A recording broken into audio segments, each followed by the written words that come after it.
Hi everyone, my name is Shay and I am a neurodivergent mum of two, meaning I'm neurodivergent, so are they. I'm also a psychologist, herbalist, and multiple business owner.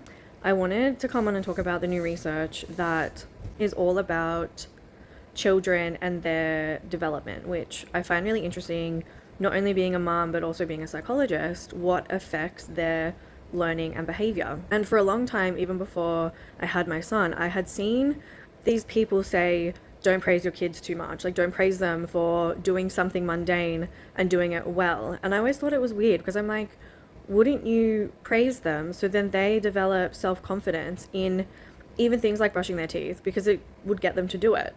And that's exactly what I've done with my kids. And now new research is suggesting that praising your kids or just encouraging them creates new neurons in the brain and actually leads to making them more intelligent.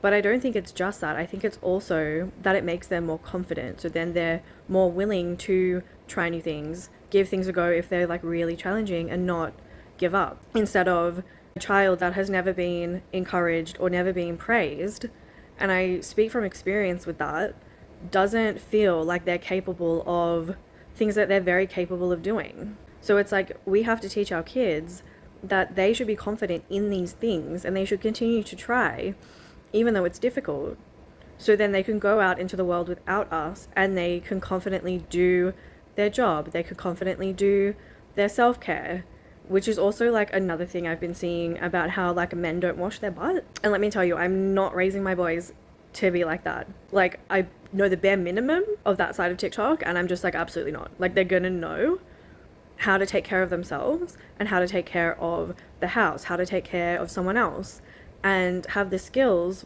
that they need to live in a neurotypical world. And that starts with encouragement. It starts with, hey, try this. Oh, you don't have this? Let's try this instead. You find this hard?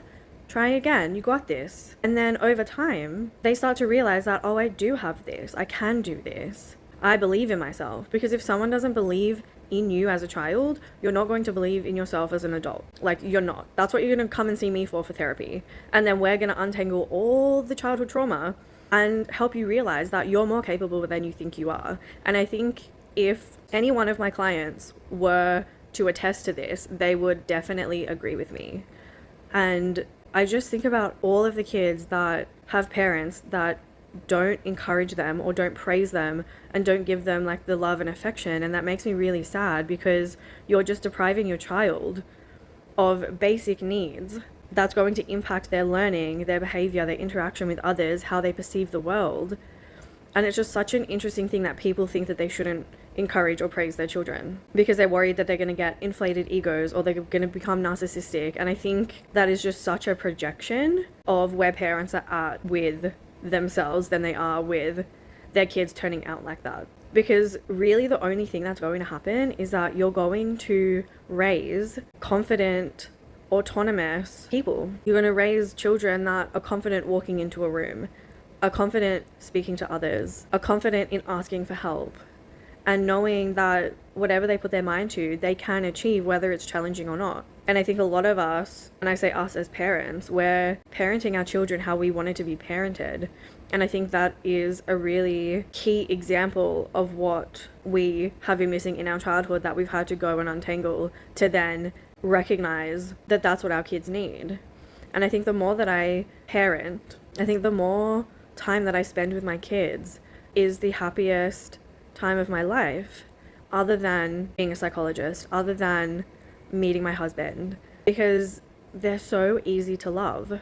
And it heals the parts of me that were made to think that I was hard to love. And it is so easy to encourage. And when you see them accomplish things and they're proud of themselves and they look at you and you're proud of them as well, like there's nothing like it.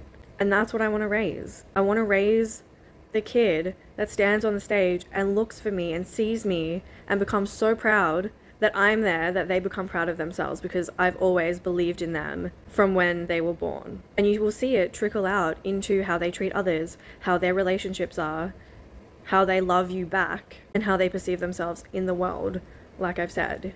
So I think if you're looking for a different approach, try it and see what happens. You can always stop, but why would you? I don't know. Food for thought. Let me know what you think. Bye.